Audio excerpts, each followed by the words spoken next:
Sziasztok! Megmutatom, hogyan tudjátok hátra tenni fellévős csatos hordozóban a babátokat.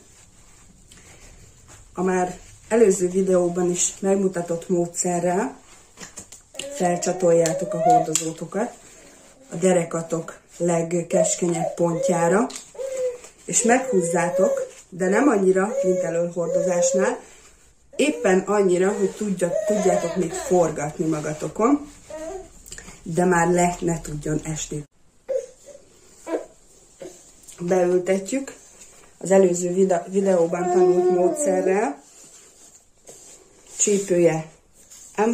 csípője lába M alakba, háta felveszi a C alakot. Ez nyilván nagyobb babák esetében már alakulhat, hiszen ő tartja magát, és kicsit odaigazítja, ahol neki kényelmes.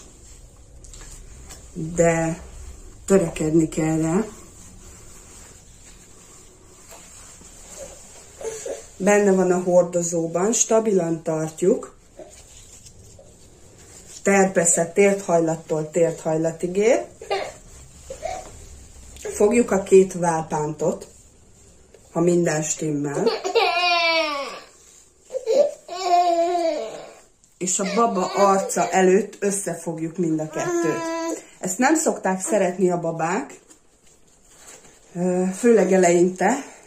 A rutinosabbak már tudják, mi következik, de aztán a hátonhordozást viszont nagyon élvezik. Belekapaszkodunk a derékpántunkba, kitesszük csípőre a babát, úgy, hogy fogjuk közbe a derékpántot, és rásegítünk a másik kezünkkel.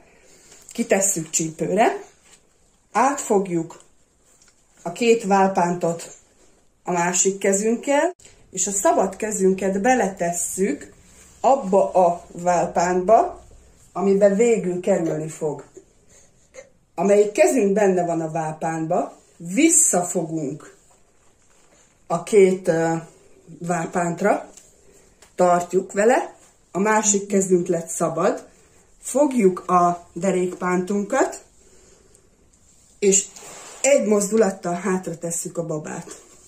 Tartjuk a két válpántot folyamatosan, szabad kezünkkel megfogjuk azt a válpántot, amiben bele szeretnénk bújni. A másikban már ugye benne van a kezünk, stabilan.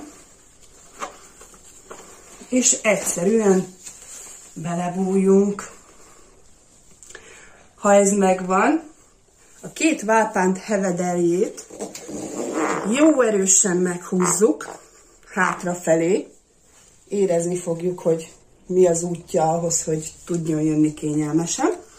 És addig húzzuk, ameddig azt nem érezzük, hogy eléggé tartja a babánkat.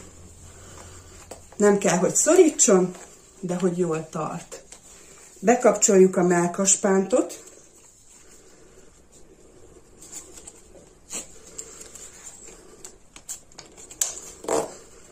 És készen vagyunk.